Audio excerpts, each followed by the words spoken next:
te preguntaste cómo te sientes, piensas, qué es lo que quieres? Vivimos en un mundo acelerado y estresante. Es momento de frenar y darte un espacio para encontrarte contigo mismo.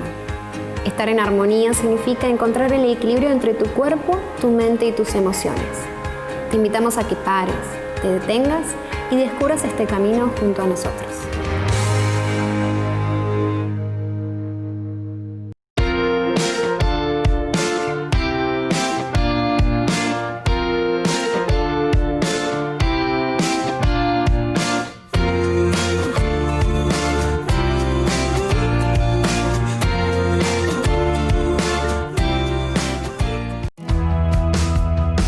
En este primer bloque estuvimos con la licenciada Natalia Aguad y nos comparte la importancia de cómo mejorar el vínculo entre padres e hijos.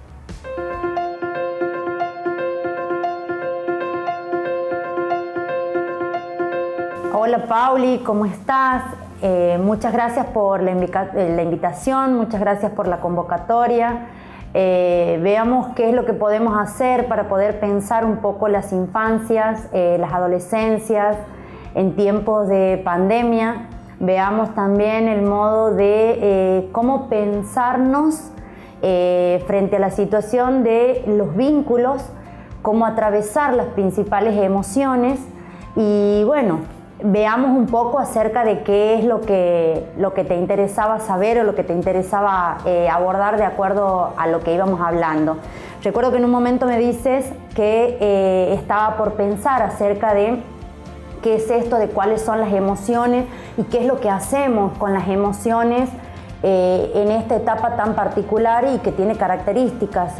muy particulares, sobre todo con emociones y sobre todo con determinadas características de ella. Hablemos de el miedo, de la sensación de soledad, del encierro, del enojo, por ahí la desorganización, que es lo que surge, pero principalmente pensar en esto que vos me decías, cuáles eran las principales emociones que podíamos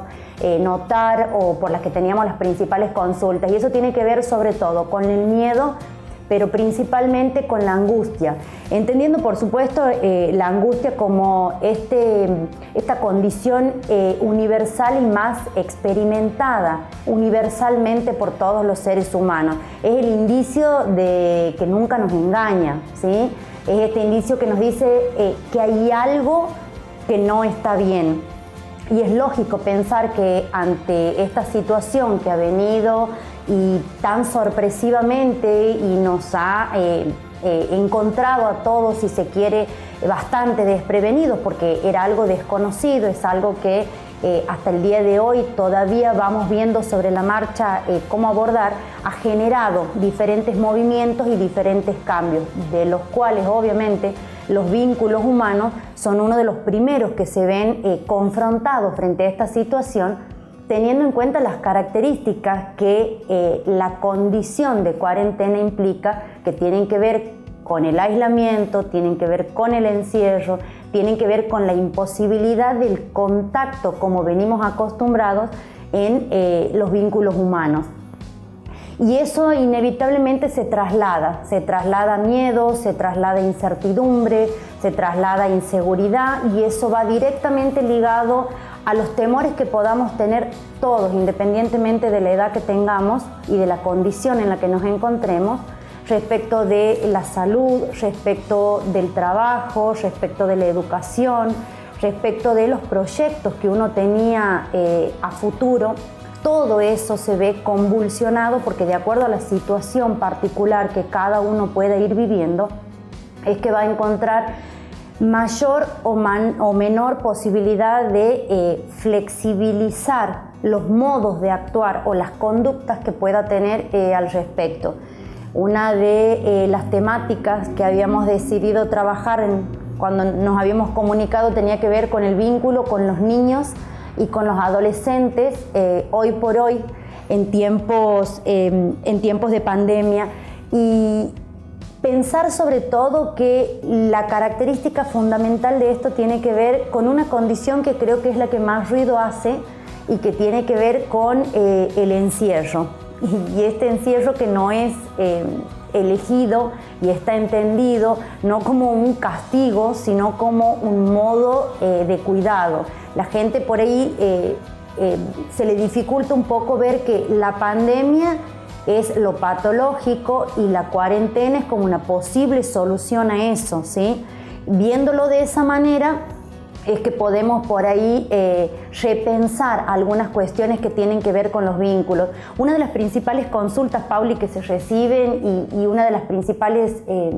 condiciones que podemos ver los que somos docentes, pero también somos papás, es este malestar generalizado que hay entre dos polaridades, entre escuelas que darían mucha cantidad de actividades a los niños y otras que prácticamente se presentan como ausentes. Si nosotros nos ponemos a pensar en las condiciones en que hoy por hoy incluso la educación puede darse, eso genera mucha angustia y genera en muchas casas mucha ansiedad. ¿Y tiene que ver con qué? Tiene que ver con poder pensar o que incluso los docentes mismos puedan pensar acerca de a quién y a quiénes y de qué modo estamos educando. Esta clase que hoy estamos preparando, dirigida a qué y a quién está, porque no podemos pensar en el niño como ese niño que tenemos al frente a quien miramos. La condición que hoy por hoy nos da la situación que mundialmente se está atravesando es justamente la pérdida de contacto. El contacto es justamente lo que nos humaniza. Esto que nos permite poder ver en la carita del nene que algo puede que no esté bien, en alguna sonrisa o en alguna mirada pícara o cómplice que puedan tener entre compañeros o entre la seño, el profe y el alumno. Esto nos quita esa posibilidad y nos pone un límite como muy claro. Esto también nos lleva a poder pensar de qué manera y en qué contexto esto, que muchas veces es una pretensión para mí un tanto lógica y hasta antipedagógica, pretender trasladar la escuela a la casa y el rol docente a los padres. Creo que eso es uno de los principales inconvenientes al momento de pensar o de repensar el modo de vincularnos que tenemos hoy por hoy padres e hijos. Creo que esa situación se está, si se quiere, en algún punto descontextualizando, se está pensando mucho en contenidos académicos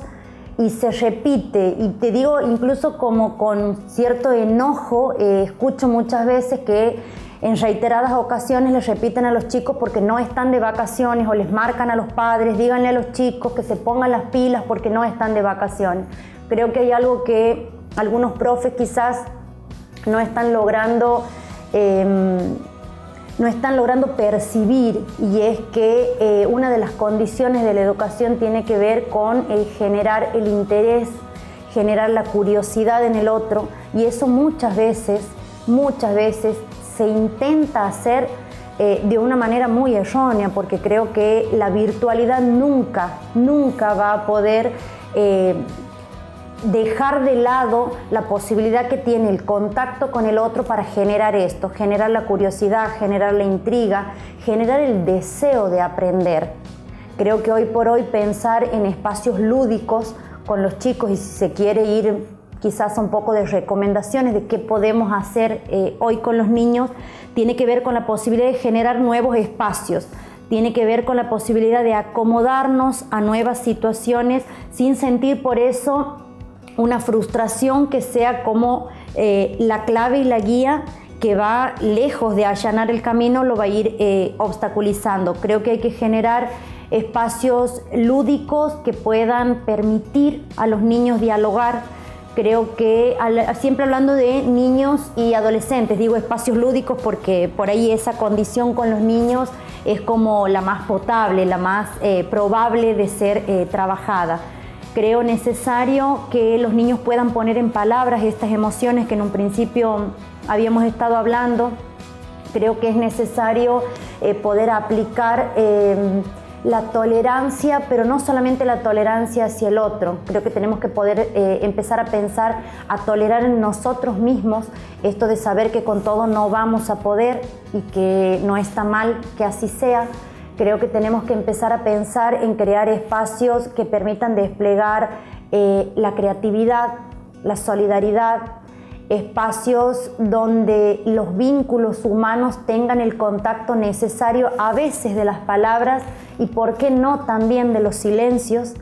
en donde los niños puedan desplegar en algún punto todas las herramientas que sabemos que las tienen, solamente que los momentos oportunos para hacerlo a veces los encuentran en espacios que no son la casa. Hoy por hoy que tenemos la casa a disposición y sabemos que las realidades de muchos papás no son en condiciones ideales. Sabemos que hay muchos papás que puede que no estén juntos, muchos papás que puede que trabajen durante todo el día, pueden que algunos niños puedan tener el acompañamiento de otro adulto y puede que haya niños que no, puede que haya niños que tengan acceso a la conectividad para poder educarse en entornos virtuales y puede que haya otros que no. Creo que ese es uno de los puntos centrales para pensar los vínculos en educación y volver a pensar a la educación desde lo humano, de no decir esto que el niño no aprende nada porque no va a la escuela. Y yo creo que los niños y los padres estamos aprendiendo mucho y estamos aprendiendo mucho de nosotros mismos porque estamos pudiendo mirar y mirarnos desde otro lado, reinventar los vínculos y poder pensar en circunstancias y en condiciones para con uno mismo y para con el otro que en otro momento quizás hubiesen sido impensadas. También me gustaría poder pensar en recomendaciones que tengan que ver con los adultos, con los adolescentes, y las recomendaciones es para los adultos en realidad, que tiene que ver con qué hacemos con los adolescentes, porque creo que es el grupo etario el que peor la está pasando, sobre todo teniendo en cuenta a los chicos de secundario, a los chicos que están terminando el 5º año con todos los ritos que hay en los adolescentes al terminar el 5º año, que sigo maravillada día a día cada vez que veo cómo utilizan la creatividad y la imaginación para hacer sus presentaciones de buzos y para hacer toda una serie de rituales que van utilizando los entornos virtuales como una ayuda más que necesaria, y creo que eso va cumpliendo como funciones diferentes, pero va sosteniendo desde algún lugar. Con ellos, más que acompañar y sostener, que no es tarea nada fácil, va a ser muy poco lo que podamos hacer. Creo que hay que permitirles espacios, si se quiere, de aislamiento, espacios en donde si en algún momento han colaborado con las cosas de la casa, han hecho lo que tenían que hacer de las tareas, pero se encierran y se conectan, en otro momento yo misma les recomendaría, no está bueno lo de la hiperconectividad en redes y todo lo demás. Hoy les diría que ese es el modo que ellos tienen para suplir el contacto físico a través de las videollamadas, los juegos. En lo que no está bueno la hiperconectividad, si se quiere, hoy por hoy es en nosotros, en los adultos, en los papás, en donde muchas veces esta información falsa que corre en forma de videos, de audios, de mensajes, a través de las redes hacen que llegue un momento de saturación en donde no sabemos qué creer. Una de las recomendaciones principales sería justamente acceder a fuentes formales y fuentes oficiales de investigación, de información, para que antes de divulgar cualquier tipo de situación o de novedades que puedan surgir al respecto, se pueda trabajar y se pueda trabajar de una manera mucho más productiva con los chicos. ¿Qué les puedo decir a modo de cierre? Que tendríamos que pensar hoy por hoy en conductas más flexibles, pero que nos lleven a modos más adaptativos de transitar y que no perdamos de vista de que esto es pasajero, esto no es algo que va a ser para siempre, porque de hecho nada lo es, pero sí pensar en que esto nos permite y nos habilita a la posibilidad de pensar distinto, de repensar algunas situaciones y algunas decisiones, de poder contemplar otros modos de actuar, otros modos de sentir, otros modos de vincularnos, y creo que nos va a quedar pendiente quizás para otra charla, Pauli, esto que en algún momento habíamos pensado en trabajarlo y que bueno, que hoy se nos va el tiempo, que es la cuestión de qué es lo que sucede con la situación de aislamiento frente a familias o frente a hogares en donde las situaciones de violencia empañan aún más el horror y la angustia que se vive ya de por sí, de lo que provoca hoy por hoy en estos tiempos. Espero que pronto podamos tener una nueva oportunidad de encontrarnos y bueno, seguir pensando juntos y seguir permitiéndonos la posibilidad de seguirnos preguntando, lejos de darnos algunas respuestas, preguntarnos qué es lo que hoy por hoy nos angustia,